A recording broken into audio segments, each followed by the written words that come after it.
Before we break down Leon Kennedy's Raccoon City experience minute by minute, hit subscribe so you don't miss the next Resident Evil video. This is the full, hour-by-hour rookie cop timeline of Raccoon City's collapse, seen through the eyes of a man who wasn't supposed to survive it. From Leon's late arrival on empty highways, to his first kill before even clocking in, to the moment the government decided the city, and everyone still inside it, was expendable. Every decision that turned a routine first day on the job into a biological massacre that reshaped Leon forever.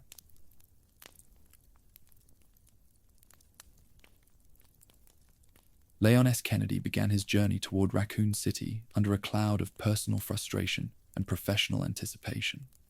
He was 21 years old and fresh out of the police academy, heading toward his very first assignment as a member of the Raccoon Police Department. His arrival was already significantly delayed. Reports suggested he had been through a rough breakup and had spent a night drinking heavily at a motel, which pushed his travel schedule back by several hours. As he drove his Jeep through the winding roads of the American Midwest, the atmosphere felt heavy. To a casual observer, Raccoon City was still the crowning jewel of the region, a town fueled by the economic engine of the Umbrella Corporation. But as Leon moved closer, the scenery began to change in ways he didn't yet understand. The radio in his vehicle was filled with patches of static, and the few broadcasts that cut through were vague. There were mentions of civil unrest and strange sightings, but official guidance for a traveling officer was non-existent. He adjusted his uniform, still believing he was simply heading into a city dealing with a particularly bad riot or a bout of civil disorder. The physical landscape outside his window was becoming increasingly eerie and abandoned. The usual traffic that flowed toward a major industrial hub like Raccoon City had vanished entirely, leaving only the sound of his engine and the wind. The roads were empty, and the silence of the forest seemed to press against the glass of his car as he drew closer to the city limits. Leon had spent the last 2 weeks since his graduation preparing for this moment, but nothing in his training manual covered the sense of isolation he was currently feeling. He checked his watch and realized he would be arriving long after his scheduled reporting time. In his mind, he was already rehearsing the apology he would give to his superior officer for his late arrival. He had no way of knowing that by this time, approximately 30% of the city's residents were already directly on Umbrella's payroll, and the municipal government was effectively a corporate extension. The reality was that the city he was so eager to serve was already a corpse. It just hadn't stopped moving yet. As the sun began to dip lower in the sky, casting long and jagged shadows across the pavement, Leon noticed the first signs of a systemic breakdown. He passed several roadside markers that had been knocked over or abandoned, suggesting a hasty exit by someone in a state of panic. There were no highway patrol vehicles and no emergency lights to guide him into the city. For a young man who had dedicated himself to law and order, the lack of police presence was the first real red flag that things were not as they should be. He tried to tell himself that the local RPD was simply busy managing the situation in the city center. He didn't know that the primary sewer system and the overworked disposal facilities had already leaked the T-virus into the groundwater weeks ago. He didn't know that the homeless population and workers at the general hospital had been suffering from uncontrollable aggression and skin diseases for days. To Leon, the quiet was just a sign of a town tucked away for the evening. Leon's mindset at this hour was one of focused determination, mixed with a bit of rookie nerves. He was a cop now, and he took that responsibility seriously, even if he was starting his career on a strange and silent note.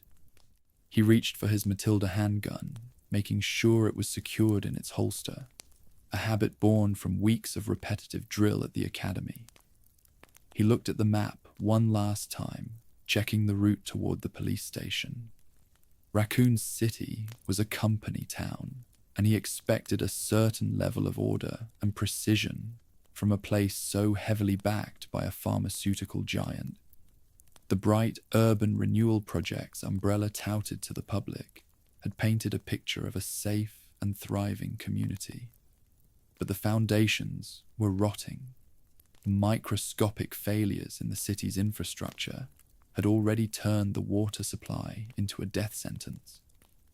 Leon was driving straight into a trap that had been set by corporate negligence and biological disaster.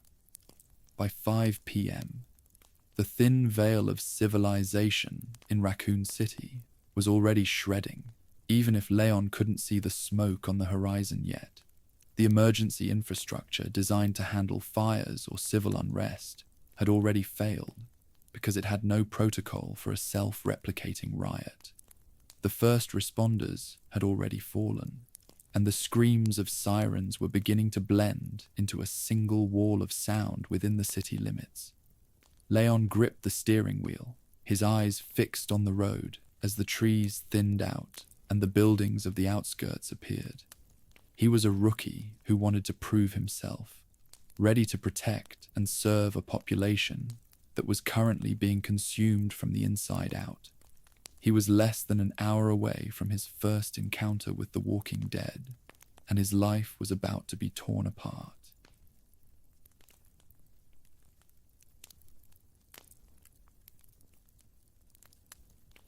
As Leon crossed the invisible threshold into the city's outskirts, the silence became oppressive and heavy. At 5:30 p.m., he began to encounter the physical evidence of a total evacuation attempt that had ended in absolute failure. He saw abandoned vehicles parked haphazardly on the shoulders of the road, some with their doors still standing wide open, as if the occupants had fled in a sudden panic. There were broken roadblocks that looked like they had been pushed aside by sheer force or a desperate crowd trying to escape the city. This lack of police presence at the major entry points was a terrifying indicator that the RPD had already been overwhelmed far earlier than any official reports suggested. Leon slowed his jeep, his eyes scanning the tree line and the ditches for any sign of movement or life. He still didn't see any people, which was perhaps the most unsettling part of the journey into the dead city. The absence of a functional emergency response meant that the infrastructure of Raccoon City had undergone a total and irreversible failure hours ago. Leon passed a stalled bus idling in the middle of the street, its interior dark and quiet, filled with shadows that he chose not to investigate. He pulled over briefly, considering whether he should check for survivors or call in the abandonment.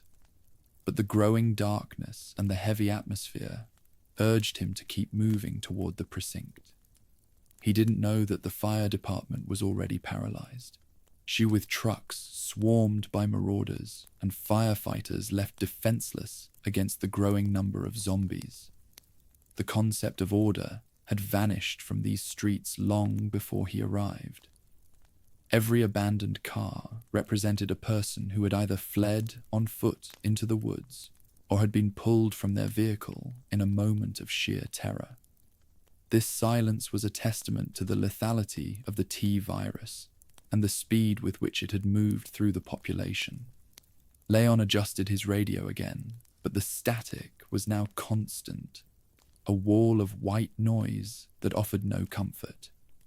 He realized that the communication lines were likely jammed by millions of desperate calls that would never be answered by the dying city services. As he moved further along the highway, the orange glow of uncontrolled fires began to flicker on the horizon, breaking the gloom of the late afternoon. The city was a massive urban trap, and the very streets designed to facilitate movement had become arteries of death. Leon was witnessing the aftermath of a biological flashpoint that had transformed a thriving Midwest town into a nuclear grave in a matter of days. The situation Leon was driving into was the result of a chain reaction that had started in the sewers and stadiums of the city. While he saw only the empty roads, the city centre was a theatre of horror where the infected were biologically incapable of feeling pain or fear. He was currently navigating a ghost town that was actually a breeding ground for a pathogen the public still believed was a pharmaceutical myth. The deeper he drove, the more he realized that there was no way to reverse the damage and no clear way to move forward through the wreckage. The thin veil of civilization he had sworn to protect was already gone, replaced by a primal hunger. By 5:30 p.m., Leon's rookie excitement had transitioned into a grim and professional wariness. He was no longer just a cop arriving late for a shift. He was a witness to an unprecedented disaster that defied all of his training. The lack of military or state police at the outskirts proved that the government had either lost control or had made the decision to let the city fall into darkness. He kept his foot steady on the gas, heading toward the heart of the darkness. He was looking for a police station that he still hoped would be a fortress of safety, she unaware that the precinct was already being turned into a slaughterhouse for the remaining officers.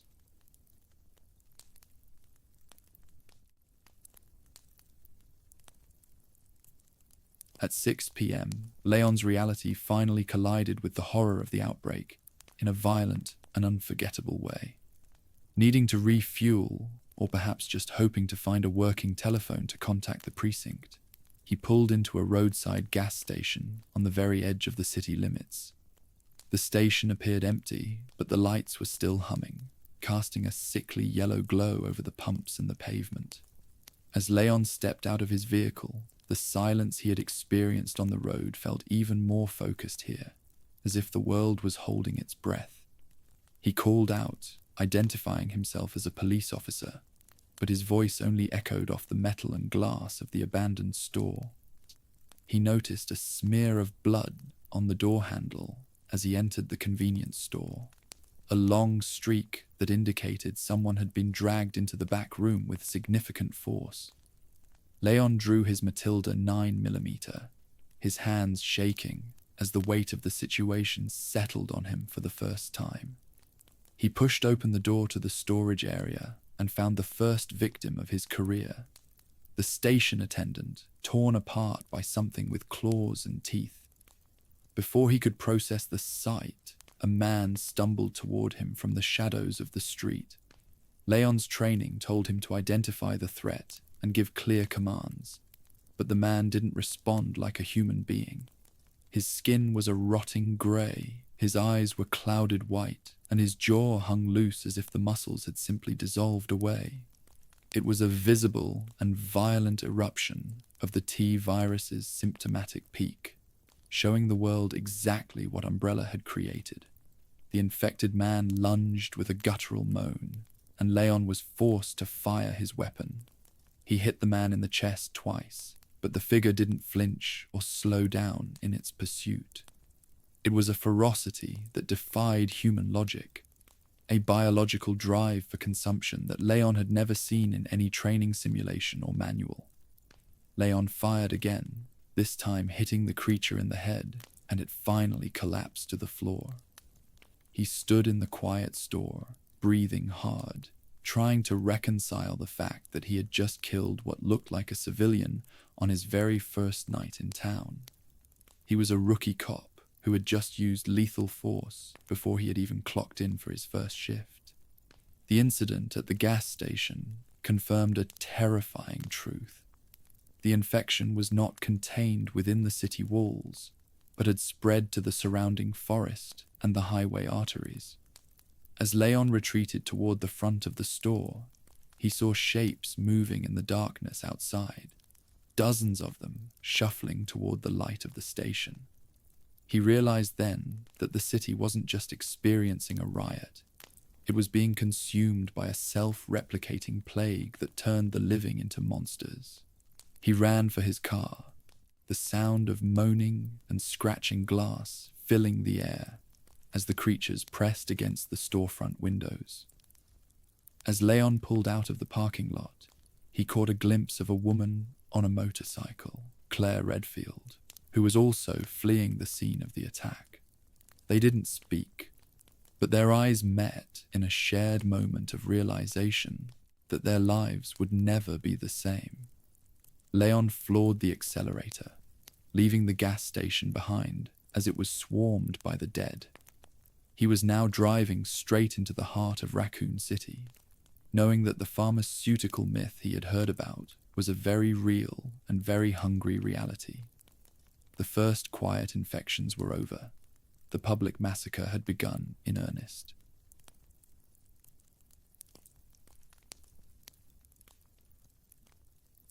Leon entered the city proper at 6:30 p.m., and the scale of the disaster was finally laid bare before him. The streets were a graveyard of twisted metal, shattered glass, and abandoned dreams. Fires burned unchecked in the upper floors of apartments, sending columns of black smoke into the night sky that blocked out the stars. There was no evacuation underway, because there was no one left to organize it or protect the survivors. The city was functionally dead, and the thin veil of civilization had been completely shredded by the outbreak. Leon navigated his jeep through the wreckage, his headlights illuminating the bodies scattered across the pavement like discarded trash. The infrastructure of the city had undergone a total and catastrophic failure. He saw fire trucks that had crashed into storefronts and police cruisers that had been abandoned with their sirens still wailing, their batteries slowly dying in the night. The power grid was flickering and failing, plunging entire blocks into a darkness that was broken only by the orange glow of the uncontrolled fires. Leon saw the infected moving through the gridlock of Endale Street, pulling people through shattered car windows in a scene of absolute chaos. There was no way to reverse and no way to move forward for the thousands of people trapped in the traffic jams. The smell of the city had changed into something unrecognizable. It was a thick mix of smoke, copper, and something sweet and rotting that Leon couldn't identify but would never forget. He kept his windows rolled up tight, the radio crackling with the screams of civilians and the static of a police dispatch that had long since gone silent. He realized that the emergency infrastructure he had relied on was designed for a different kind of world entirely. This was a cannibalistic riot that was self-replicating, and the RPD had been the first to fall as they tried to treat bite victims who turned into predators in the back of ambulances. As he moved toward the city center, Leon saw the true lethality of the T-virus in every alleyway. People who had sought refuge in schools or churches had found that these safe zones were merely places for the infection to spread even faster among the trapped. The RPD's attempts to clear the roads had been abandoned, as officers were forced to turn their weapons on the very crowds they were meant to protect. Leon was a witness to a total social collapse, a moment where the concept of order had vanished completely from the human experience. By 6:30 p.m., Leon's mission had shifted from reporting for duty to a desperate struggle for simple survival. He was driving through a massive urban trap, where every alleyway and kitchen carried a death sentence for the unwary. He focused on reaching the RPD headquarters, hoping that the stone walls of the precinct would offer the safety that the streets could not. He didn't know that he was heading toward a tomb where the survivors had already fled, and the remaining officers were making a final and desperate stand against the inevitable.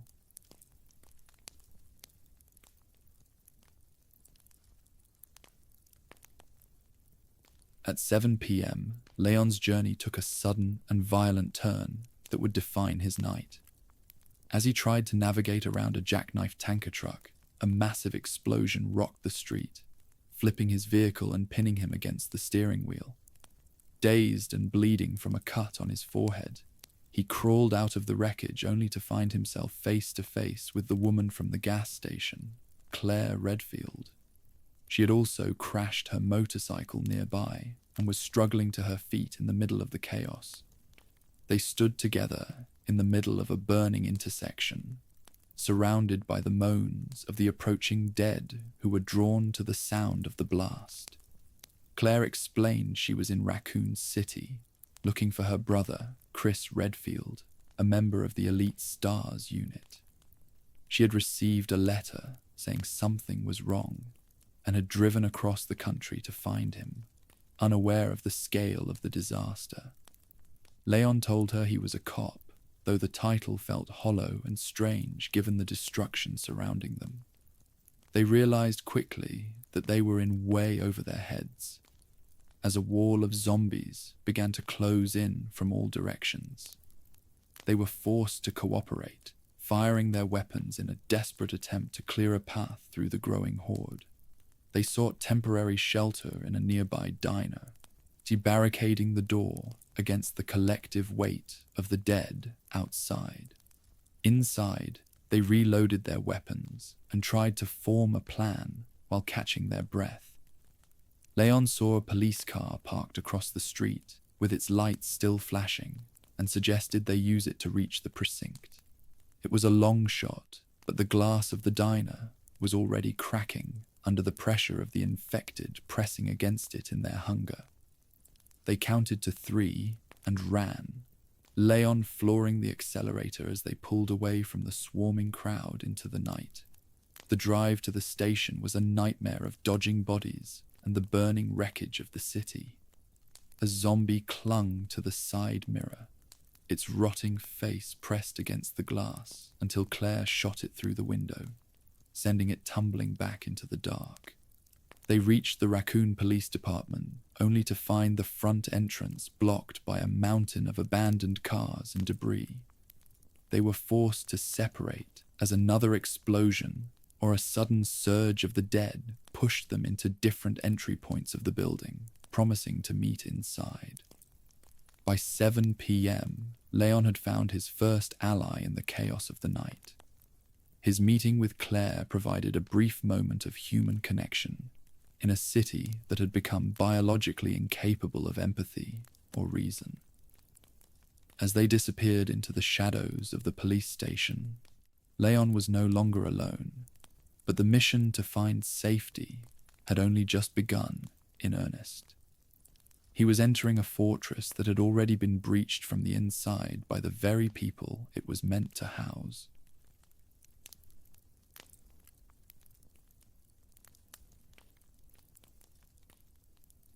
Separated from Claire in the confusion, Leon found himself navigating the dark alleyways and storefronts surrounding the precinct at 7:30 p.m. The police barricades he encountered were all breached, and the bodies of his would-be colleagues lay scattered among the civilians they had failed to protect in the final hours.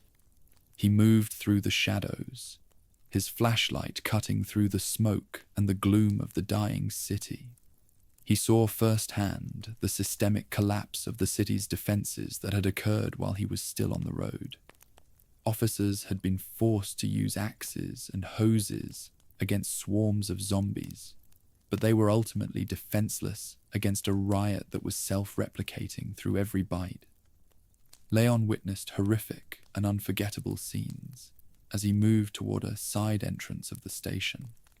In the brightly lit intersections, he saw zombies congregating in massive swarms, feeding on the remains of those who hadn't been fast or lucky enough to escape. He saw people being eaten in the streets, their screams blending into the citywide wall of sound that never seemed to stop. This wasn't a riot.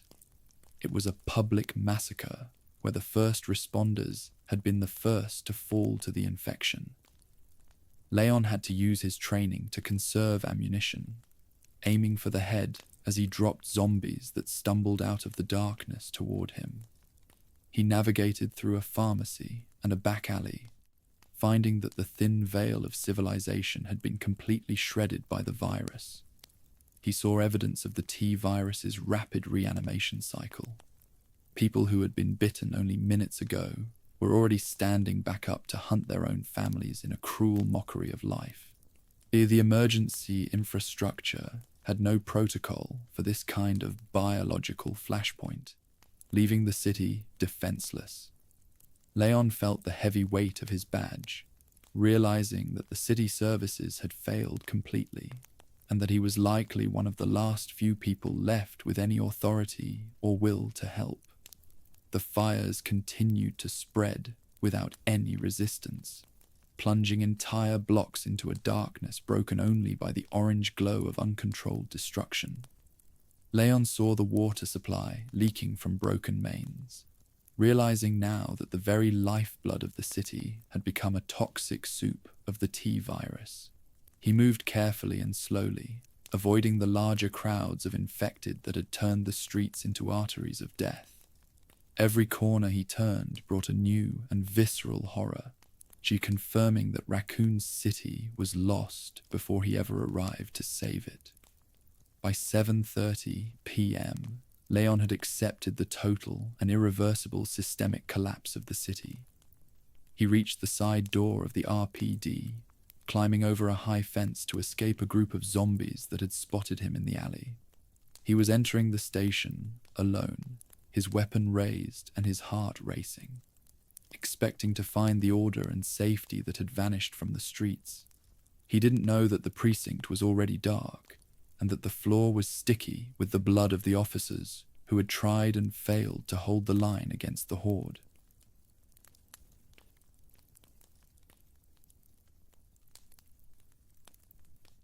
Leon finally entered the Raccoon Police Department at 8 p.m., expecting to find a fortress of safety and a command center for the city's defense. The building was an imposing and beautiful structure, originally built in the 1920s as an art museum, with thick stone walls and heavy doors that should have held out against any intruder.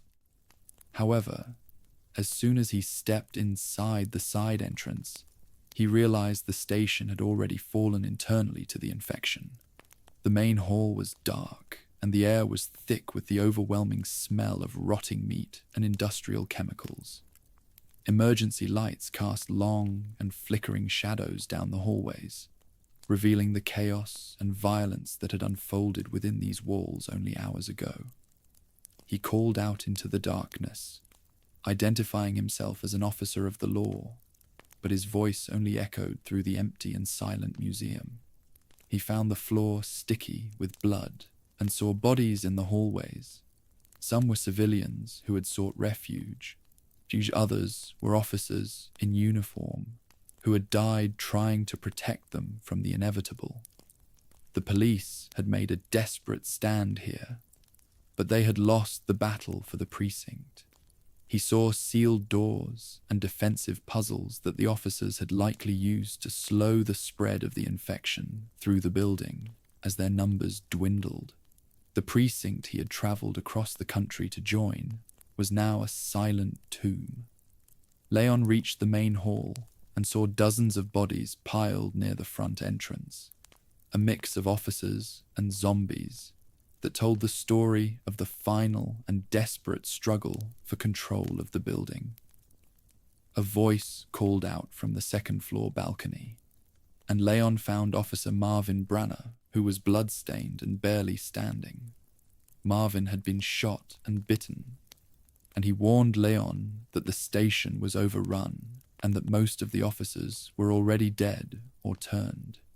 He told Leon to get out while he still had the chance, but Leon refused to leave a fellow officer behind in such a state. Marvin explained that the infection was already spreading through his body and that he was a lost cause for any medical treatment. He gave Leon a keycard and told him to look for other survivors who might still be hiding in the building, mentioning a woman named Ada Wong and a little girl hiding somewhere on the second floor. Leon bandaged Marvin's wound as best he could, but he knew the man was right. The precinct had become a slaughterhouse for everyone inside. The walls that were meant to protect the city's defenders had instead become their cage as the virus spread. By 8 p.m., Leon's hope for a coordinated rescue or a functional department had been completely extinguished by the reality of the station. He was a rookie cop in a dead station, surrounded by the ghosts of the department he was supposed to join that very morning. He moved deeper into the West Wing, his flashlight illuminating the files and reports of strange attacks that the STARS team had been investigating for months before the collapse. He was now part of a desperate search for survivors in a building that had become as dangerous and unpredictable as the burning streets outside.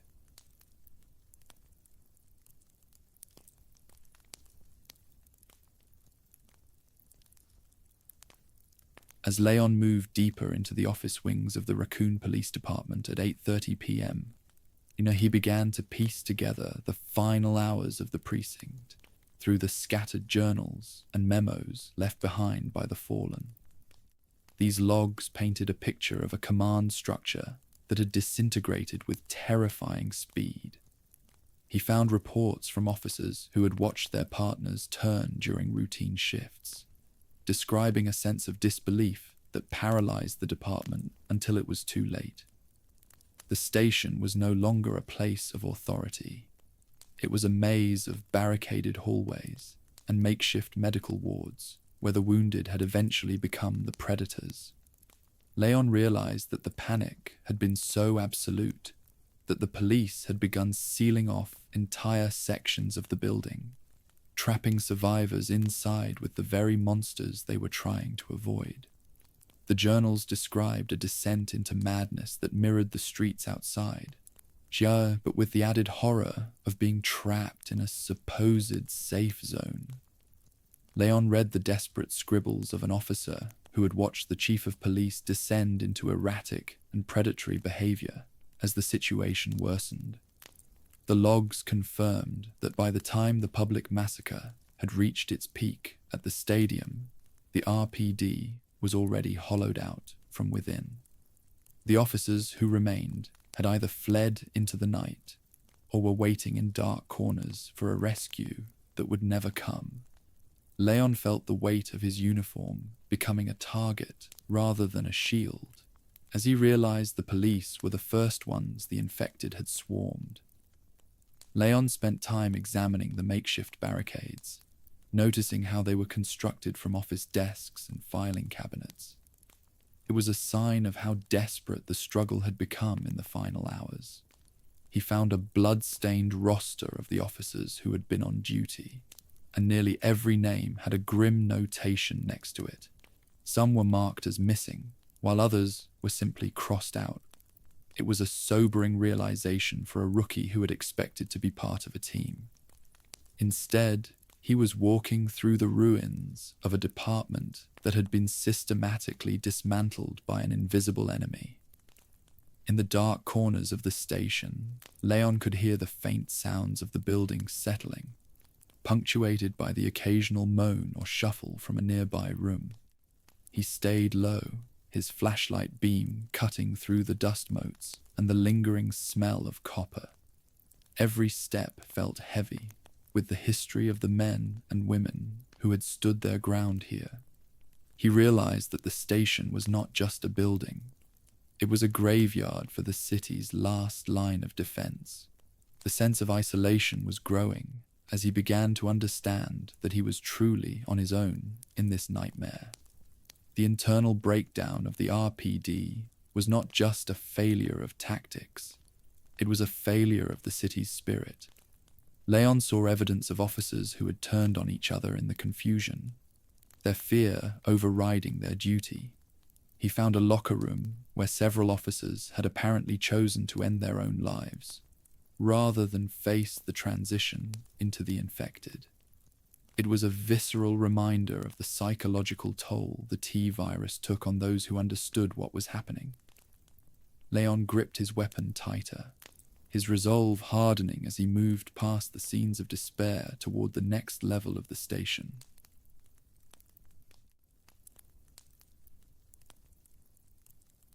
At 9 p.m., Leon's investigation took him into the records room and the higher level offices, where he uncovered documents that shifted his understanding of the disaster. He found suppressed files referencing the Umbrella Corporation and a series of viral incidents in the Arklay Mountains from months prior. These reports suggested that the RPD leadership had been well aware of the biological threats and had actively worked to bury the investigations. The outbreak wasn't a sudden or accidental riot. It was a corporate catastrophe that had been brewing for decades beneath the city's foundations. Leon realized that the pharmaceutical giant he had once respected was actually a manufacturer of illegal weapons, and Raccoon City was their testing ground. The evidence indicated that Umbrella had saturated every level of the municipal government, from the mayor's office to the police chief, ensuring that any warnings were ignored. Leon found references to the Nest Laboratory and the disposal of biohazardous waste that had seeped into the city's water supply long before he arrived. This wasn't a case of civil disorder, but a coordinated cover-up of a biological leak. The documents revealed that the Umbrella Security Service had even raided laboratories within the city, triggering the very collapse Leon was now fighting to survive. The rookie cop began to see that he wasn't just fighting for his life, but against a global conspiracy that had sacrificed an entire population for profit. As he dug through the files, Leon found a series of photographs showing Umbrella scientists working alongside local officials. The images were a stark contrast to the company's public image of a benevolent pharmaceutical giant. He saw the cold, clinical faces of men who were more concerned with data points than human lives. The realization that the city's elite had been complicit in this disaster was a bitter pill to swallow. It explained why the response had been so slow, and why the public had been kept in the dark until it was far too late.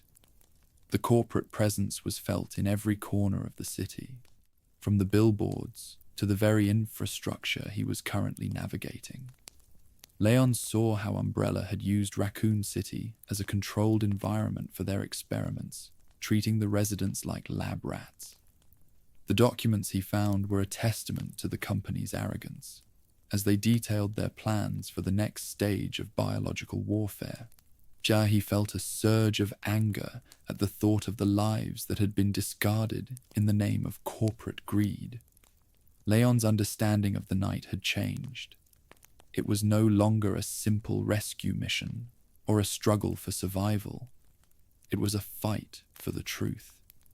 He knew that if he could get this information out of the city, he could hold Umbrella accountable for their crimes. But the path ahead was fraught with danger, and the corporation had already shown that they were willing to go to any lengths to keep their secrets. He tucked the files into his vest, his eyes narrowing as he prepared to move deeper into the heart of the conspiracy.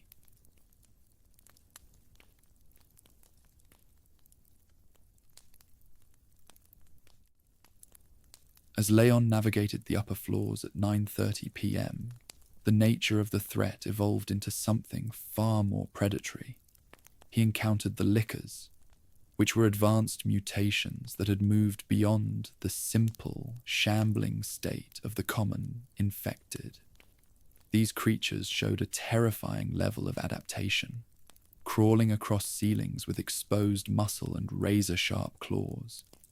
They lacked eyes, but responded with lethal precision to the slightest sound, proving that the T-virus was capable of rewriting human biology into specialized killing machines. Leon had to move in absolute silence, his heart hammering against his ribs as a Licker sniffed the air just inches from his hiding spot. These mutations confirmed that the virus was not a stable pathogen. It was an evolving weapon that created intelligent hunters. Leon realized that the zombies in the streets were only the beginning of Umbrella's legacy. The station was becoming a vertical hunting ground, where the predators were no longer just mindless corpses, but engineered monsters designed for urban warfare. He saw the remnants of a specialized tactical unit that had been torn apart in seconds, their heavy gear offering no protection against the speed and strength of these new entities. The night was no longer about avoiding a crowd. It was about surviving a gauntlet of biological experiments. The presence of the lickers signaled a new phase of the infection, where the environment itself was becoming a weapon. Leon had to be aware of every shadow and every creak in the floorboards. He saw how the creatures used the ventilation shafts to move between rooms, stalking their prey from above. The sound of their long, whip-like tongues lashing out was a constant threat. She and Leon knew that a single mistake would be fatal. He was no longer just a cop. He was a survivor in a house of horrors. The level of mutation was a testament to the virus's ability to rewrite the very essence of human life. Leon saw how the lickers' bodies had been warped and twisted, their muscles bulging and their claws elongated. It was a grotesque mockery of evolution, a sign of what happens when science is used without any moral or ethical constraints. He felt a sense of revulsion at the thought of the suffering these people had endured before their transformation. As he moved past the scene of the tactical unit's defeat, Leon felt a growing sense of urgency. The city was evolving, and the threats were becoming more sophisticated by the hour. He knew that he had to stay ahead of the curve if he wanted to survive the night. The lickers were just the first sign of the horrors that Umbrella had unleashed, and he could only imagine what else was waiting for him in the darkness.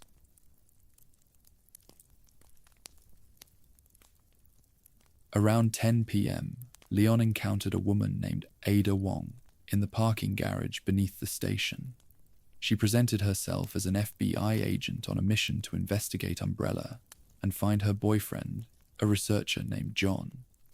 Ada moved with a calculated confidence that Leon found both reassuring and suspicious in the middle of a war zone. She provided him with more context about Umbrella's culpability, confirming that the T-virus had leaked from a subterranean facility and was the direct cause of the city's death. Leon, desperate for an ally and a sense of direction, agreed to assist her in reaching the lower levels of the city. Though he felt a professional duty to help a fellow officer of the law, Leon couldn't shake the feeling that Ada was withholding her true intentions. She seemed more interested in retrieving specific data than in rescuing survivors or calling for backup. Despite his gut feeling, he followed her lead into the dark, flooded tunnels of the precinct's basement. He didn't realize that he was being positioned as a useful asset for a spy whose employers were just as dangerous as Umbrella itself. At this hour, Leon was a rookie cop clinging to the idea of a mission, unaware that he was being pulled deeper into the corporate espionage that had doomed the city. Ada's presence was a jarring reminder that there were other players in this game, each with their own agenda. She spoke in clipped, professional tones, providing only as much information as was necessary. Leon noticed how she handled her weapon with the ease of a seasoned operative, a contrast to his own rookie nerves. He found himself wanting to trust her, if only because she was the first person he had met who seemed to have a grasp on the bigger picture. But the shadows in her eyes told a different story. As they moved through the garage, Leon saw the evidence of Ada's handiwork. Several zombies had been taken down with precise, efficient shots. She was a woman of mystery, and Leon felt a strange pull toward her, a combination of curiosity and wariness. He knew that in a city full of monsters, a human ally was a rare and valuable thing. But he also knew that in a world of corporate spies, loyalty was a commodity that could be bought and sold. The partnership with Ada would lead Leon into some of the city's darkest corners, both literally and figuratively. He was becoming part of a story that was much bigger than any one police officer.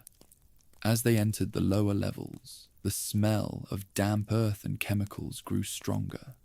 a sign that they were getting closer to the heart of Umbrella's operations. Leon took a deep breath, his eyes on Ada's back as he followed her into the unknown.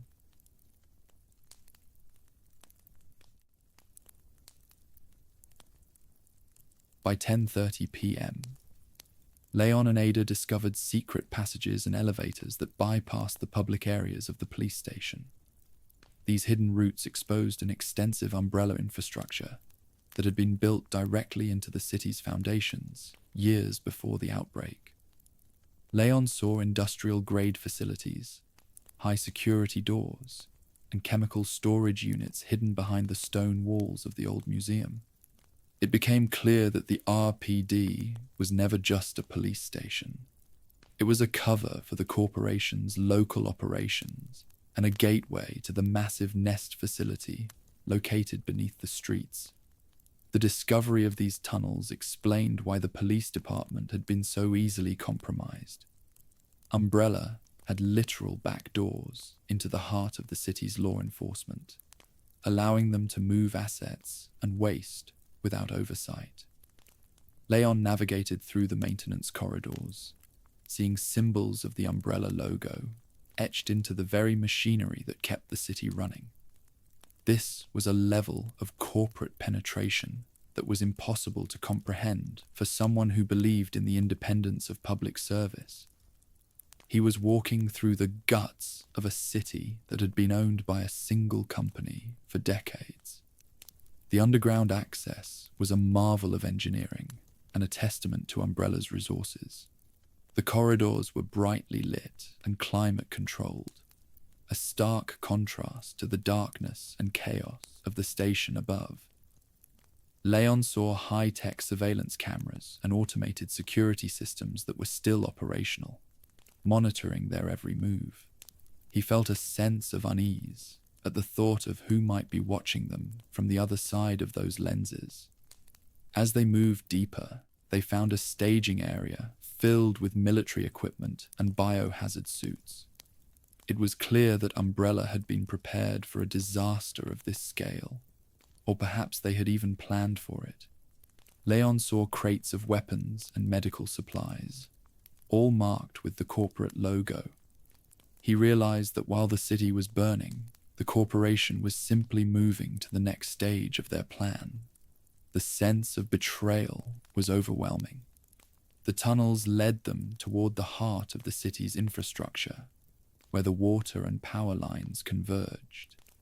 Leon saw how Umbrella had integrated their facilities with the city's services, ensuring that they had total control over the environment. He was walking through the nerves of a giant, a corporate entity that had grown so large it had swallowed a city whole. The path was clear now, and Leon knew that they were heading toward a confrontation that would decide the fate of the remaining survivors.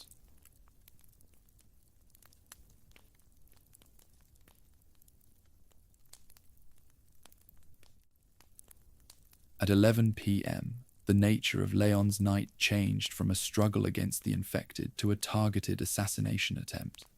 He encountered the Tyrant, a massive trench-coated bioweapon known as Mr. X, which had been airdropped into the station by Umbrella. This wasn't a mutation born of a leak. It was a precision tool deployed for a specific purpose.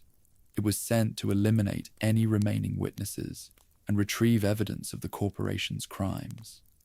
The Tyrant's presence marked the beginning of Umbrella's active cleanup phase, where survivors like Leon were now considered loose ends that needed to be severed.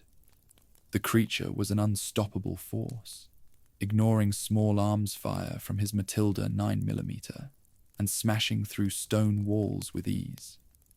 Leon realized that he was no longer just dealing with a biological accident, but a calculated military operation.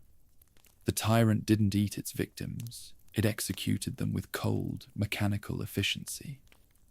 Seeing this monster in the hallways of the RPD was the final proof that the corporation was willing to kill everyone in the city to protect its secrets. Leon was now a target of a multi-billion-dollar pharmaceutical empire, that was using the chaos of the outbreak to erase its tracks. The first encounter with Mr. X was a moment of sheer terror. Leon saw the creature's impassive grey face and its massive gloved hands. It moved with a slow, deliberate pace that was more terrifying than any sprint. Every step it took felt like an earthquake, and Leon knew that he couldn't stand his ground against such a force. He was a rookie cop with a handgun, facing off against the pinnacle of biological engineering. He turned and ran, his heart racing, as the tyrant followed him with relentless focus. The presence of the tyrant changed the dynamics of the station. Leon could no longer stay in one place for long, as the creature was constantly searching for him. He had to learn its patterns and use the environment to his advantage. He found himself hiding in lockers and under desks, his breath held as the heavy footsteps passed by. The station had become a game of cat and mouse, and Leon was the mouse. The deployment of Mr. X was a sign of Umbrella's desperation. They were no longer trying to contain the leak. They were trying to incinerate the evidence. Leon realized that his survival was now a threat to the corporation, and they would stop at nothing to eliminate him. The night had become a personal battle between a single man and a corporate machine, and the stakes couldn't be higher.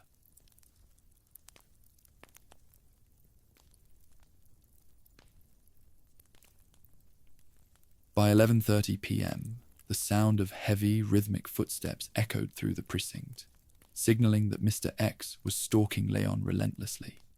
Combat was no longer a viable option, as every bullet fired at the tyrant seemed like a waste of precious resources.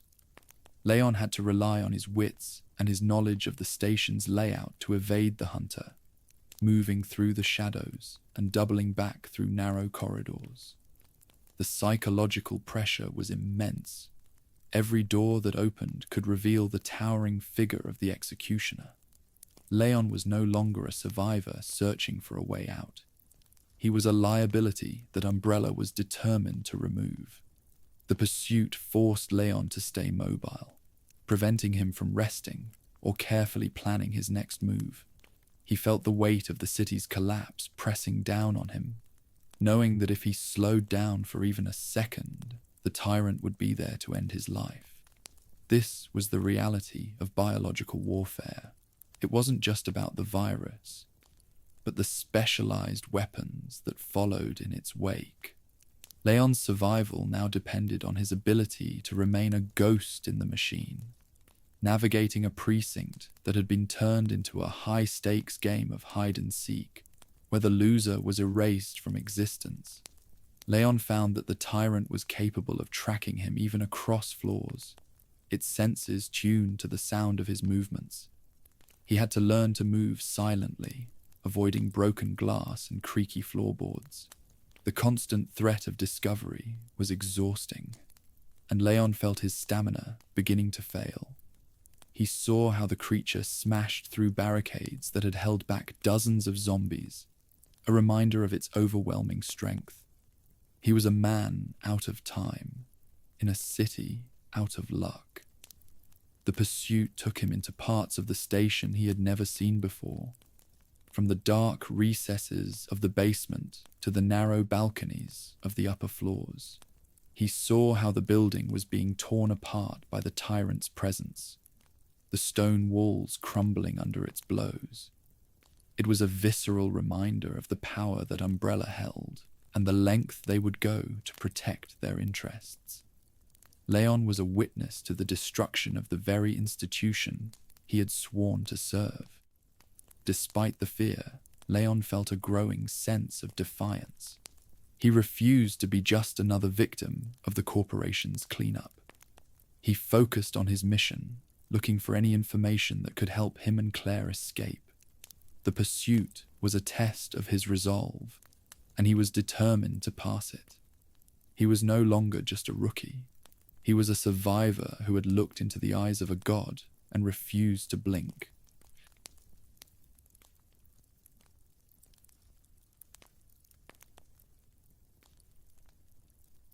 As the clock struck 12 a.m., marking the beginning of September 30, Leon uncovered a final set of communications in the chief's office that confirmed his worst fears.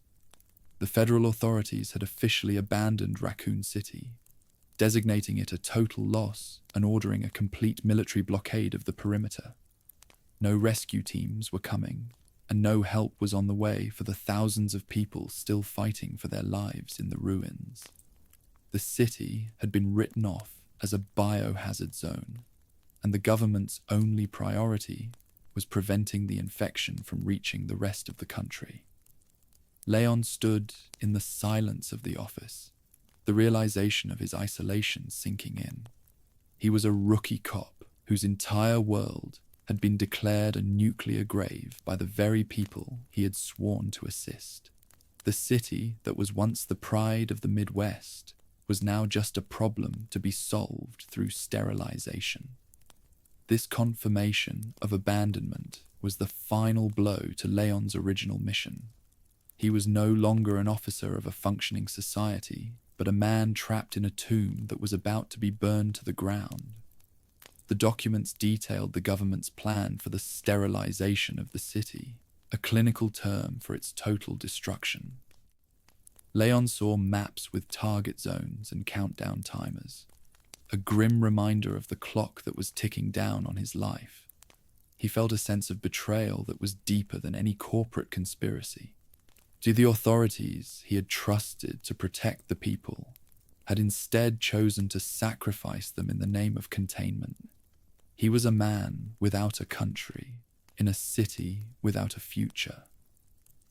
In the quiet of the office, Leon could hear the sounds of the city dying outside. The screams had faded, replaced by the crackle of fires and the occasional groan of the infected. He realized that the world had already moved on from Raccoon City, leaving him and the other survivors behind to face the end. He looked at his badge, a symbol of a dream that had turned into a nightmare. He knew that he had to find a way out, not just for himself, but for the people who had been forgotten by the world. The confirmation of abandonment was a turning point for Leon. He was no longer waiting for a rescue. He was taking his fate into his own hands. He focused on the tasks ahead, looking for any way to escape the city before the missiles arrived. He knew that the odds were against him, but he also knew that he had something that the corporation and the government didn't, a reason to fight. He was a survivor, and he was determined to make it through the night.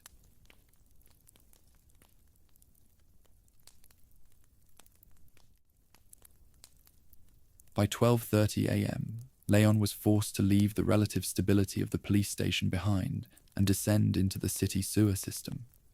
The air in the tunnels was thick with the stench of stagnant water, industrial runoff, and the unmistakable smell of decay that had permeated every level of the city.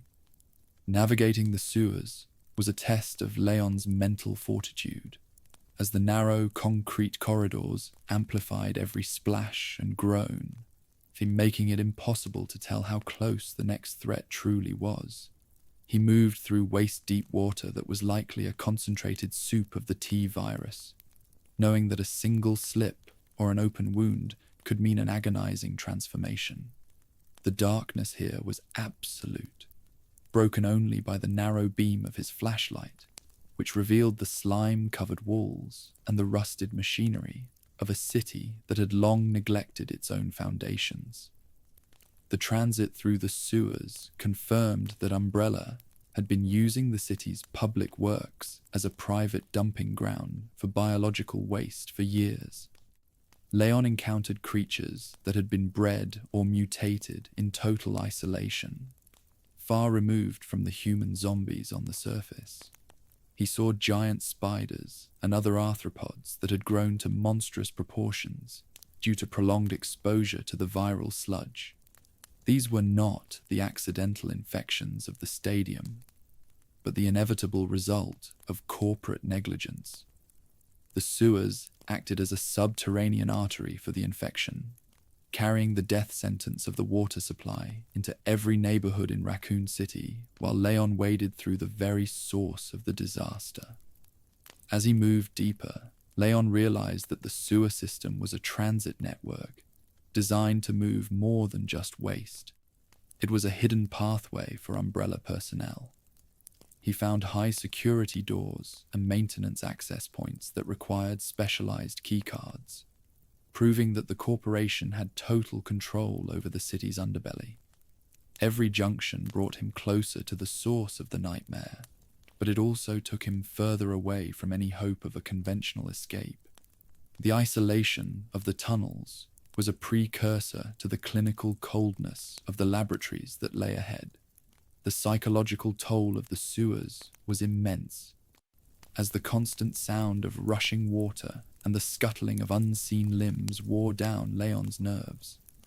He was a rookie cop who had spent his first night wading through filth and fighting monsters, and the weight of the city's collapse was beginning to feel literal. He focused on his footing, knowing that the current could easily pull him into a deeper part of the maze, where no one would ever find his body. This was the hidden history of Raccoon City, a dark mirror to the bright urban renewal projects that the public had been sold. By the time he reached the lower access hatches, Leon was exhausted and covered in the grime of a dying city. He had survived the transit, but he knew that the sewers were merely the gatekeeper for the horrors that Umbrella was hiding even deeper underground. He checked his weapon, the Matilda 9mm feeling heavy in his hand, and prepared to enter the heart of the corporate machine. The transition from the organic rot of the sewers to the sterile steel of the labs would be the final test of his night.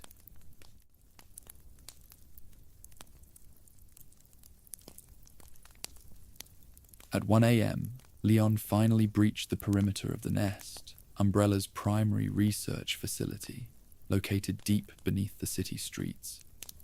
The transition from the wet, echoing sewers to the silent, climate-controlled laboratory was jarring. The facility was a sprawling complex of multiple levels, each dedicated to a different area of bioweapons development, from basic viral strains to advanced tyrant production lines. Leon walked past observation windows that looked into testing chambers and containment cells, seeing the remnants of decades of illegal experimentation on human subjects. The lab was still operational, the hum of computer servers and the hiss of automated cooling systems providing a sterile soundtrack to a place of mass murder. The evidence he found in the lab proved that Raccoon City was never meant to be a permanent community. It was a resource to be harvested. Leon saw reports detailing infection times, mutation rates, and the effectiveness of various viral strains on unsuspecting civilians. Umbrella scientists had treated human beings like lab rats, incinerating the bodies of failed test subjects and starting over with fresh ones. This was the birthplace of the T virus and the even more volatile G virus, a facility designed to create evolution through agony. Leon realized that the outbreak on the surface was merely an out-of-control version of the experiments that had been happening here in secret for years. As he moved through the different levels of the nest, Leon encountered the bodies of the scientists who had created the monsters now roaming the city. Many had been killed by their own creations during the initial leak, while others had been executed by Umbrella security teams to prevent information from escaping. The facility was a monument to corporate hubris, a high-tech fortress built on a foundation of mass graves. Leon found data logs that showed how Umbrella had sold their viral weapons to militaries and terrorist groups, marketing them as tools for total regional destabilization. The scale of the operation was impossible for a rookie cop to fully grasp. Every room he entered revealed a new layer of the conspiracy, from genetic engineering labs to military contract negotiations. He saw how the G virus was designed to create a self-replicating, intelligent bioweapon that surpassed anything the world had ever seen. This was the heart of the Empire, and Leon was walking through its ruins, gathering the evidence that would eventually bring the corporation to its knees. By 1 a.m., Leon's perspective on the law had changed forever. He was no longer just protecting the people of Raccoon City. He was witnessing the evidence of a crime against humanity. The labs were a cold reminder that the most dangerous monsters weren't the ones with claws and teeth, but the ones in white coats and business suits. He tightened his grip on his Matilda 9mm, knowing that he had to survive long enough to tell the world what he had seen in the depths of the nest.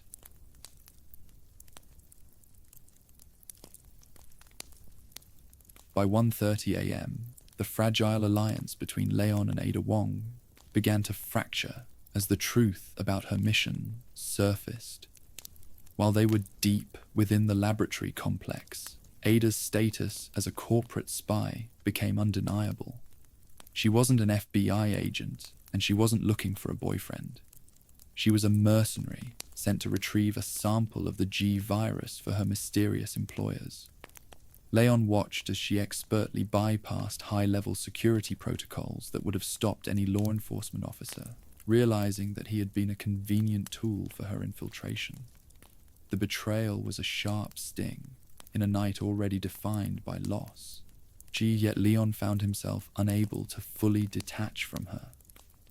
Despite the realization that he had been manipulated, Leon continued to cooperate with Ada out of a desperate need to reach the surface.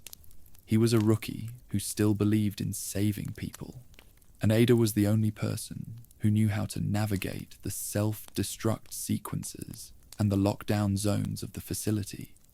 He realized that Ada was a product of the same dark world that Umbrella had created, a world where information was the only currency and human lives were expendable. Their interactions became a tense game of unspoken questions. As Leon wrestled with his duty as a cop and his growing, complicated feelings for the spy who had lied to him from the start, Ada's professionalism was a mask that Leon could only occasionally see through. He saw the flicker of hesitation in her eyes when she had to choose between the mission and his survival, a sign that she wasn't as cold as her employers wanted her to be. This realization made the situation even more difficult for Leon, as he began to understand the grey areas of the conflict he had been thrust into. He was learning that the line between good and evil was often blurred by the needs of survival in a city that was actively being erased from the map. The manipulation by Ada was a lesson in the reality of the global bioweapons trade. Leon was seeing how corporations and rogue agents operated in the shadows, using the chaos of outbreaks to secure the next generation of viral weapons. Even as the city burned above them, the fight for the G virus was the only thing that mattered to the powers that Ada represented. Leon was caught in the middle, a rookie cop who had walked into a war between shadows, struggling to maintain his own moral compass as the night grew darker.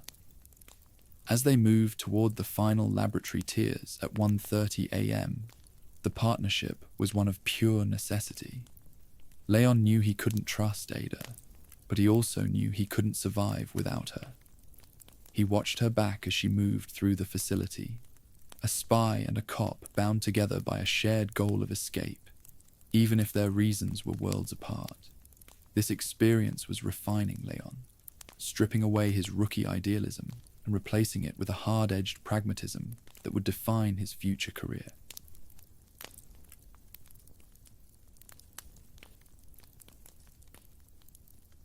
At 2 a.m., the facility's automated security systems were fully engaged, and Umbrella's active containment measures reached their peak. Leon faced an escalation in the types of bioweapons he had to combat. He was no longer just dealing with the remnants of the police station or the mutations of the sewers. He was facing experimental bioorganic weapons that had been released to destroy any intruders. These creatures were more aggressive and resilient than anything he had encountered before, requiring him to use every ounce of his training and limited resources just to stay alive. The lab had become a testing ground for Umbrella's final attempts to preserve their secrets through brute force. Leon encountered upgraded tyrant models and experimental hunters that moved with a speed and ferocity that defied human comprehension. Every hallway was a tactical nightmare, as he had to navigate around the massive mutations of William Birkin, who was now a walking tumor of teeth and claws. These encounters were a reminder that Umbrella continued to deploy and monitor their assets, even as their entire infrastructure collapsed. The corporation was willing to let their creations run wild if it meant neutralizing the threat posed by Leon and Ada's investigation. The battle at 2 a.m. was a grueling test of Leon's survival instincts. He was running low on ammunition for his Matilda 9mm and was forced to scavenge for whatever supplies the dead scientists had left behind. The environment itself was becoming hostile, with steam pipes bursting and automated doors locking them into combat zones with the monsters. Leon felt the fatigue of the last 8 hours pulling at his muscles, but the constant roar of the mutated Birkin behind them kept him moving. He was a rookie who had been forged in the fire of an impossible war, and he refused to fall here in the dark. These upgraded bioweapons represented the pinnacle of Umbrella's research. They were intelligent, resilient, and capable of adapting to Leon's tactics in real time. He saw how the G virus had completely transformed Birkin into a creature that was barely recognizable as human, a testament to the virus's ability to rewrite genetic code at a cellular level. This was the final evolution of Umbrella's bioweapons program, and Leon was standing at the epicenter of the catastrophe. As Leon and Ada pushed through the final testing tires, the escalation of violence reached its breaking point. The facility was tearing itself apart, the self-destruct sirens providing a rhythmic countdown to their annihilation. Leon knew that every creature he put down was one less horror that could escape into the world, and he fought with a grim determination. At 2 a.m., he was no longer just a cop. He was a one-man army, fighting to prevent the worst-case scenario from leaving the nest.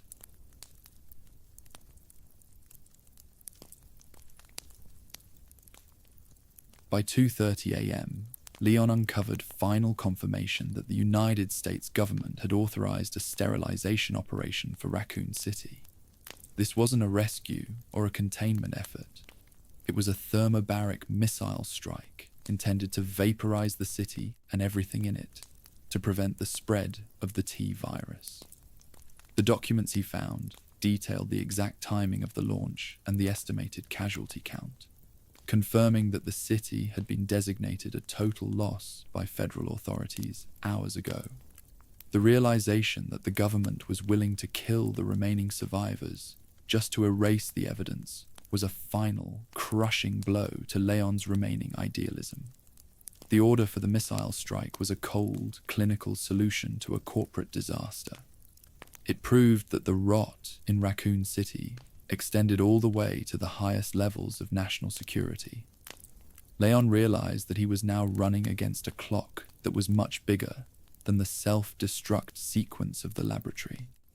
The entire city was a target, and he had less than 4 hours to find a way out before the mountains were leveled. This knowledge added a frantic urgency to his every move, as the weight of the city's impending destruction pressed down on him.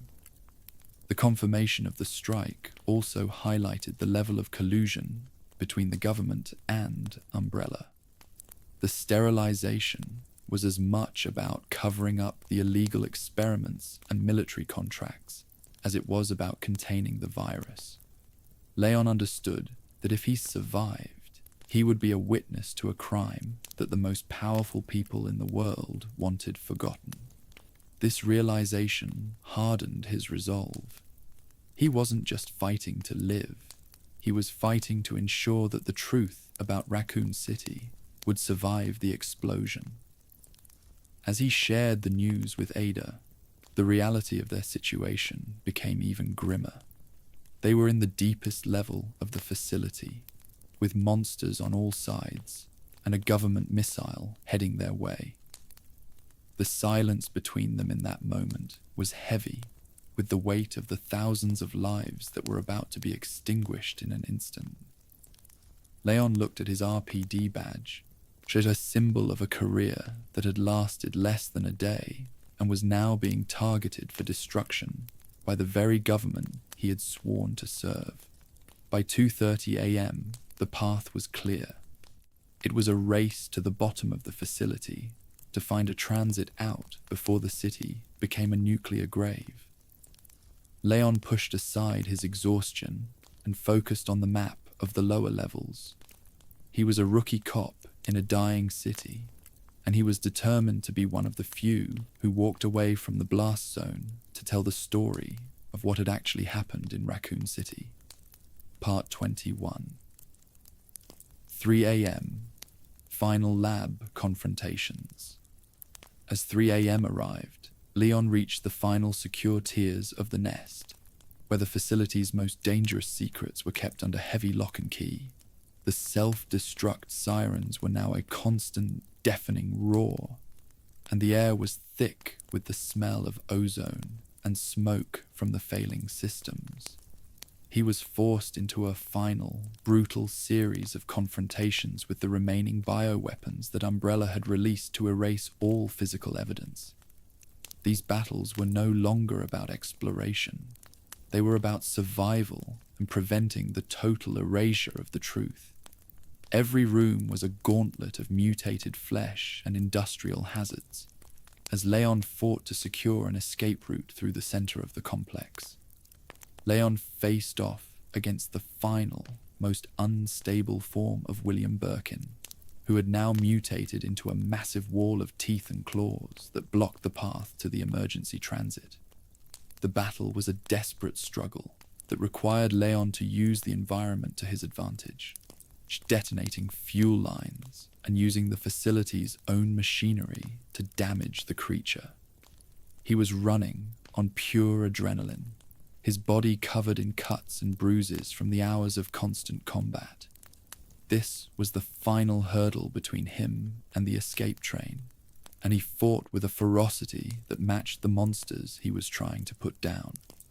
These confrontations were also a fight against time, as the countdown to the missile strike was rapidly approaching its final phase. Every second spent battling a bioweapon was a second less he had to reach the surface before the city was vaporized.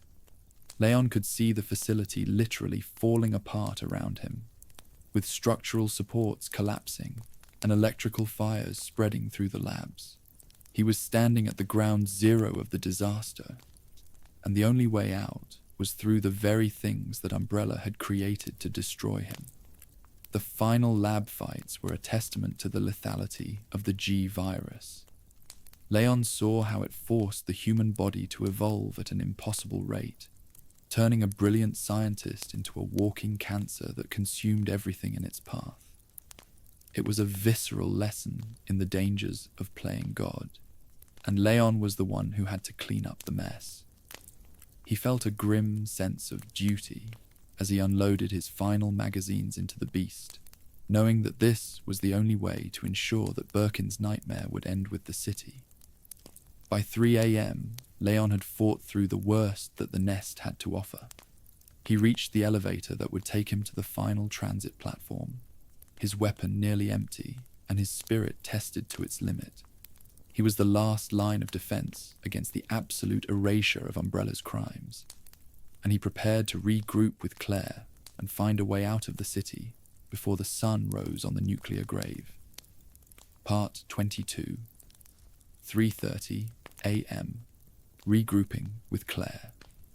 At 3:30 a.m., Leon finally made it to the subterranean train platform at the base of the facility, where he was reunited with Claire Redfield.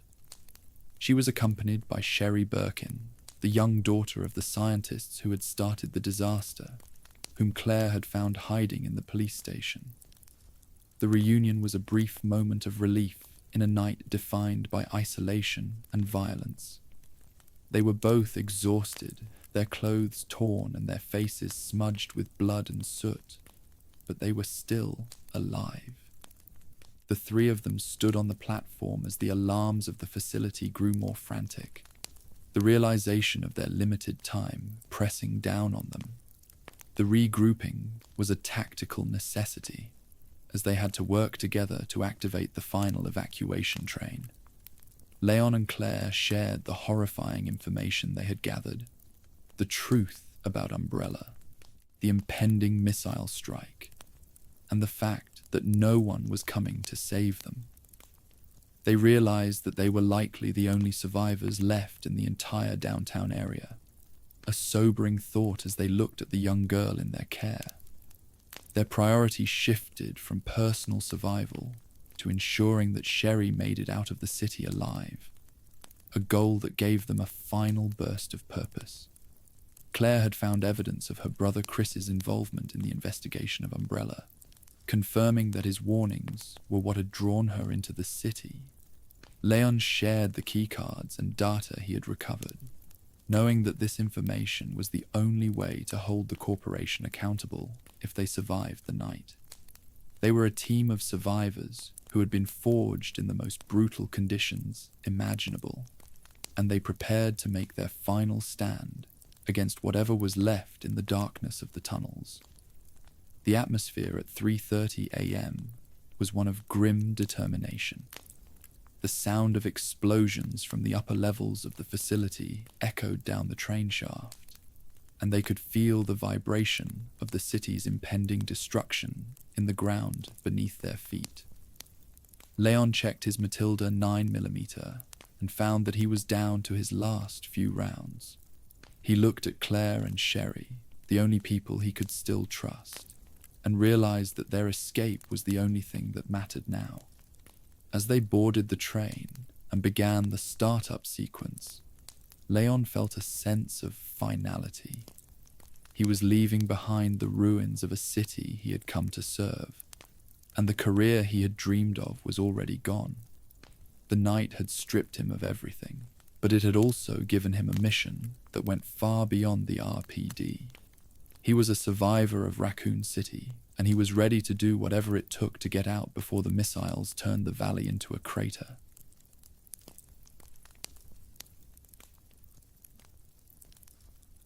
Secured by 4 a.m., Leon, Claire, and Sherry finally managed to engage the heavy power systems of the emergency evacuation train.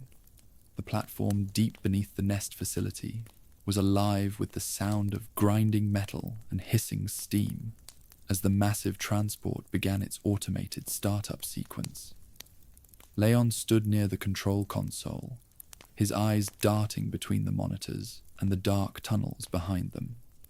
He knew that the facility's self-destruct timer was nearing its end, and the vibrations from the crumbling upper levels were becoming more violent. Every second felt like an eternity as the group waited for the hydraulic locks to release. The air was thick with the smell of ozone and the heavy scent of hot oil as the train's engines hummed to life. Leon and Claire worked in a silent, practiced rhythm to secure the perimeter while the train prepared for departure. They positioned themselves at the rear of the car, weapons drawn, watching for any sign of the mutated William Birkin or the relentless tyrant. Leon checked his gear one last time, finding only a few stray rounds for his Matilda 9mm and a single combat knife. He was running on pure instinct at this point, his body so exhausted that he moved with a mechanical, detached precision. The rookie cop who had entered the city 10 hours ago was gone, replaced by a man who had looked into the heart of a corporate nightmare and survived. As the train finally began to roll forward, The sound of the wheels screeching against the rusted tracks echoed through the tunnel like a scream. Leon felt a brief surge of hope, but it was quickly tempered by the knowledge that they were still miles underground, with a nuclear strike on the way. He looked at Sherry, who was huddled on one of the benches, and realized that her survival was the only true victory they could claim tonight. The girl was a living testament to the crimes of her parents and the company they worked for, and Leon was determined to get her to safety no matter the cost. The tunnel ahead was a narrow, pitch-black throat that seemed to swallow the train as it gained speed. Leon watched the laboratory entrance recede into the distance, seeing the flicker of secondary explosions as the nest began to tear itself apart from the inside. The facility that had birthed the world's most dangerous bioweapons was finally being consumed by its own safeguards. For a moment, so the roaring of the fire and the grinding of the train were the only sounds in the world, a chaotic symphony for the end of Raccoon City. By 4 a.m., the group was officially in motion, heading toward the final extraction point. Leon remained standing by the door, his hand resting on the frame to steady himself against the swaying of the car. He knew the hardest part was likely still ahead of them, as Umbrella's failures usually didn't go down without a final, violent struggle. He exchanged a grim look with Claire, both of them knowing that their journey was far from over. The city was dying above them, and they were racing the clock to outrun the fire. Part 24, 4:30 a.m. Umbrella's last failures. At 4:30 a.m., the train careened through the subterranean tunnels, but the escape was interrupted by the final, desperate evolution of the G virus. William Birkin, now a massive, amorphous mass of teeth, eyes, and grasping limbs, managed to pull himself onto the rear of the moving transport.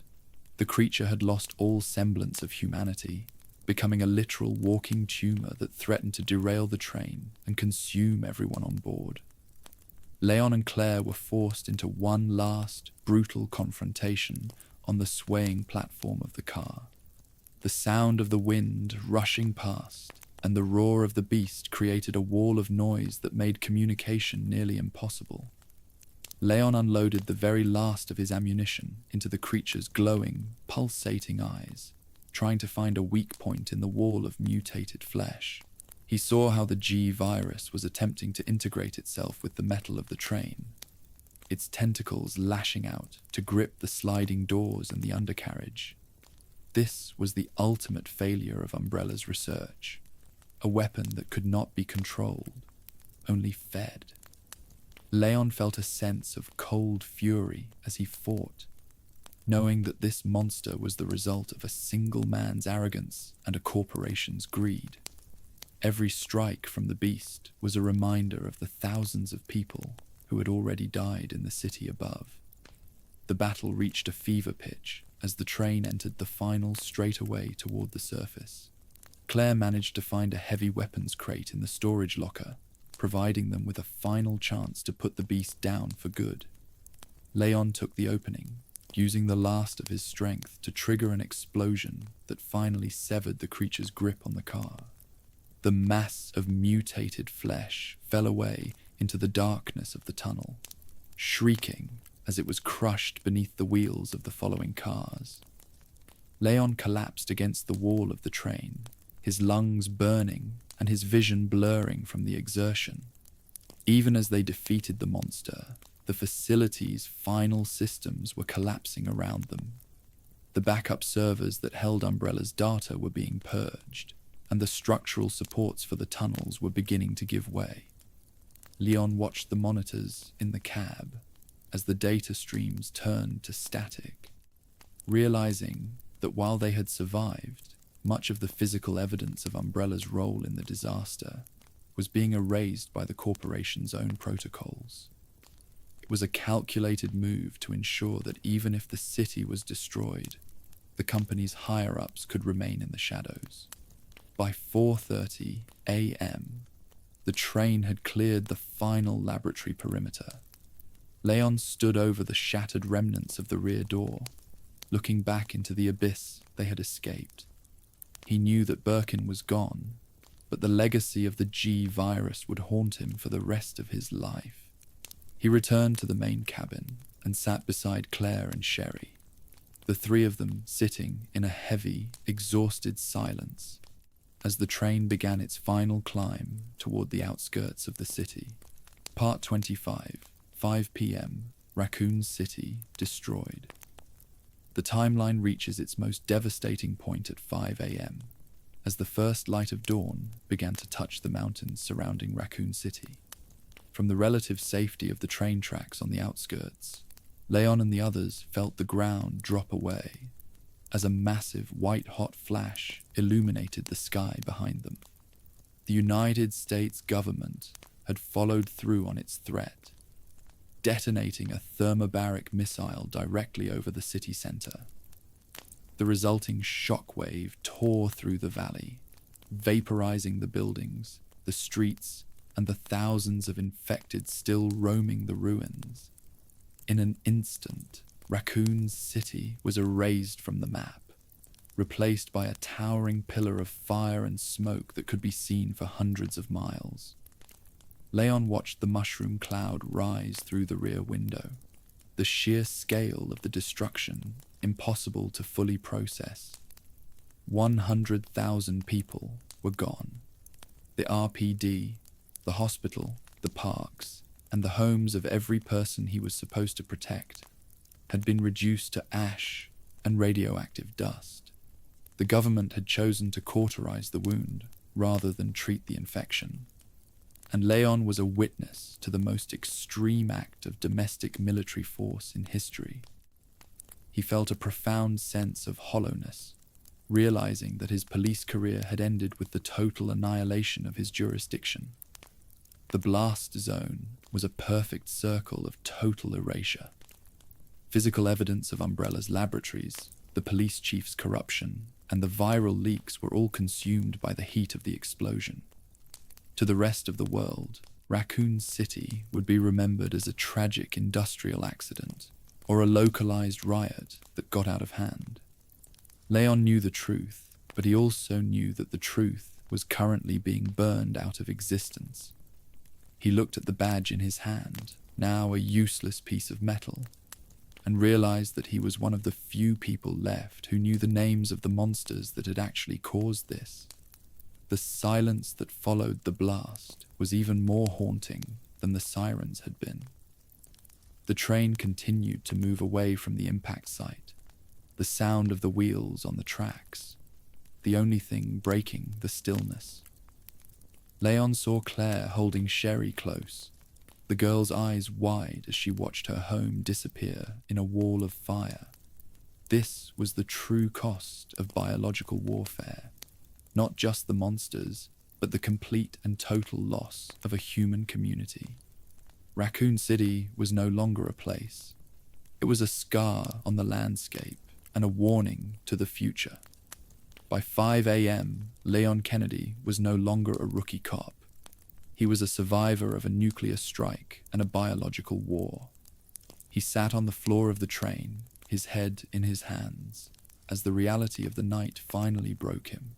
He had survived the gas station, the police station, the sewers, and the labs, but he couldn't survive the feeling of failure that came with the destruction of the city. The sun was rising on a new world, but for Leon, it was a world that would forever be defined by the fire behind him.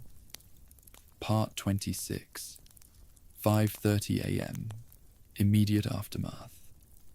By 5:30 a.m., the train finally came to a halt in a quiet, rural area, miles away from the blast zone. Leon, Claire, and Sherry stepped off the tracks and began walking down a dusty road, the early morning air feeling strangely fresh compared to the chemical stench of the city.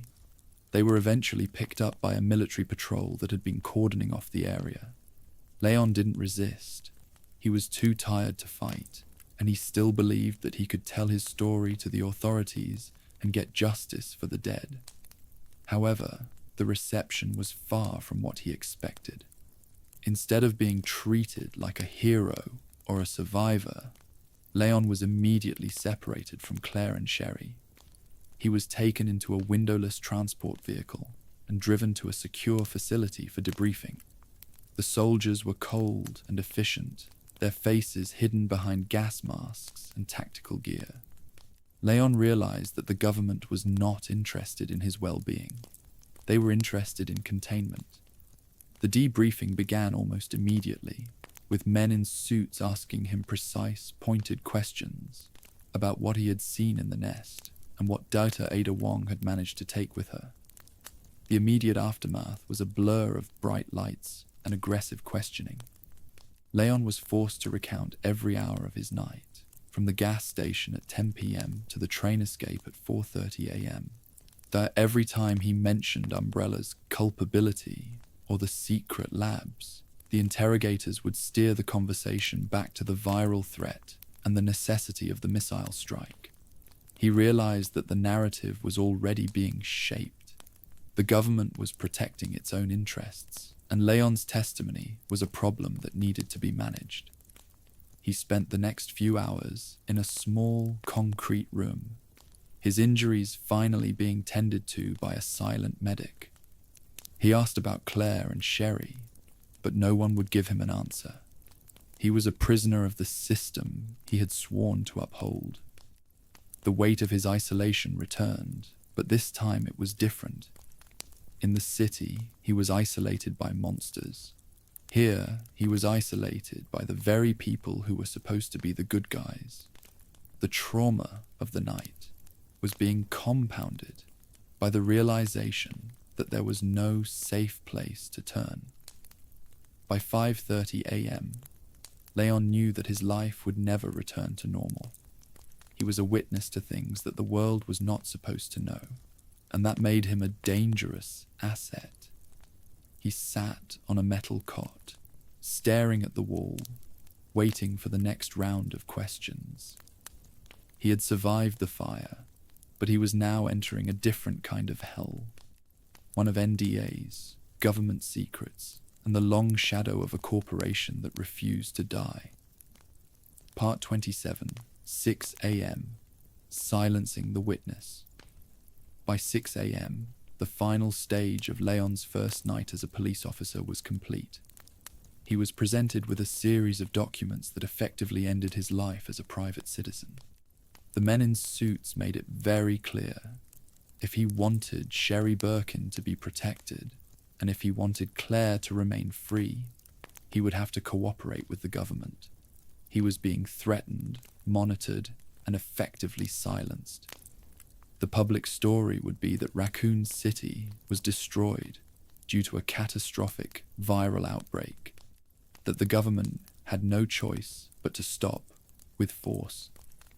Umbrella's role was being minimized in the official reports to protect the military's own contracts with the company. Leon's police career ended before he ever clocked in for his first shift. He was told that he was being recruited into a specialized government program, a choice that wasn't really a choice at all.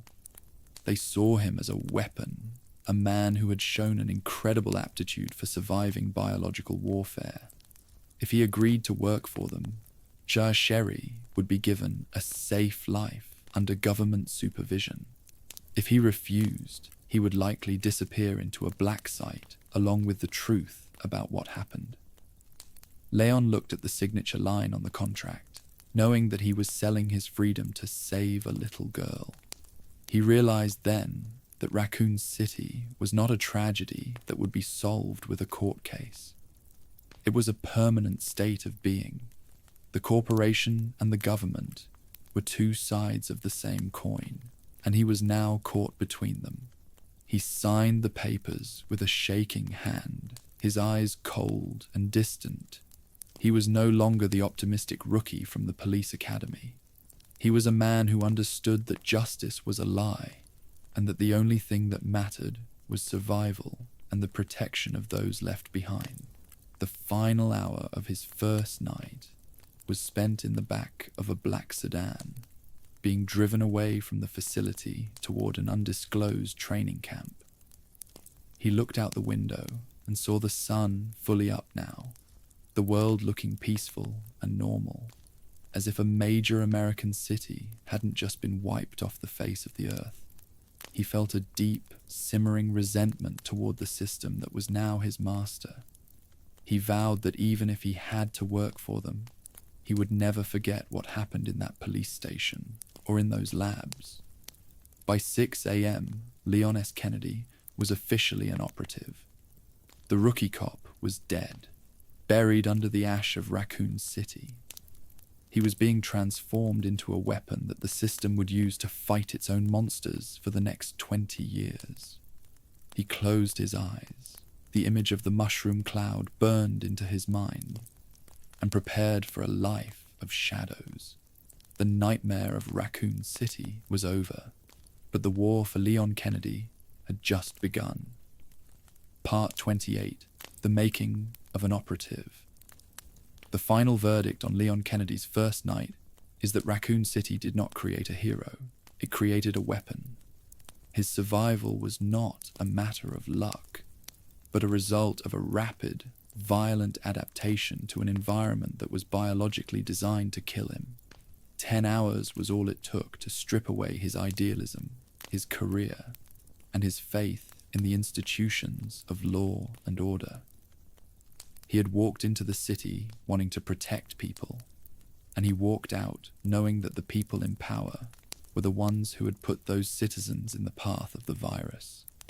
This realization was the true catalyst for his transformation into one of the most dangerous men on the planet. Leon's journey through the hour-by-hour collapse of the city provided him with a unique set of skills that the government desperately needed. He had faced every level of Umbrella's research, from the common zombie to the intelligent tyrant, and he had found a way to win. This experience made him the perfect candidate for the Secret Service and the anti-bioterrorism units that would follow. But it also left him with a psychological scar that would never heal. He was a man driven by a singular purpose: to prevent another Raccoon City from happening, no matter what he had to do or who he had to work for. The making of an operative was a cold and clinical process. The government took his trauma and turned it into training. They took his grief and turned it into focus. Leon would go on to save the president's daughter, dismantle global cults, and face down viral outbreaks across the world. But he would always be the rookie cop who saw his first shift turn into a nuclear grave. Every mission he took was an attempt to balance the scales for the 100,000 lives that were lost while he was trying to find the RPD headquarters. In the end, Leon Kennedy is a testament to the resilience of the human spirit in the face of corporate and government evil. He didn't break, he hardened. He became the very thing that Umbrella feared most, a survivor who knew their secrets and had the skills to take them down. The final hour of his timeline marks the birth of a legend in the Resident Evil universe. But it is a legend built on the foundation of a tragedy that can never be undone. Leon walked into hell with nothing but a pistol and the will to survive. Sure, and he walked out as the man who would eventually bring the empire of Umbrella to its knees. The story of Leon's first night is the story of how a normal man becomes extraordinary through the sheer necessity of survival. It is a reminder that in the world of Resident Evil, the greatest monsters aren't the ones in the labs, but the ones who allow those labs to exist in the first place.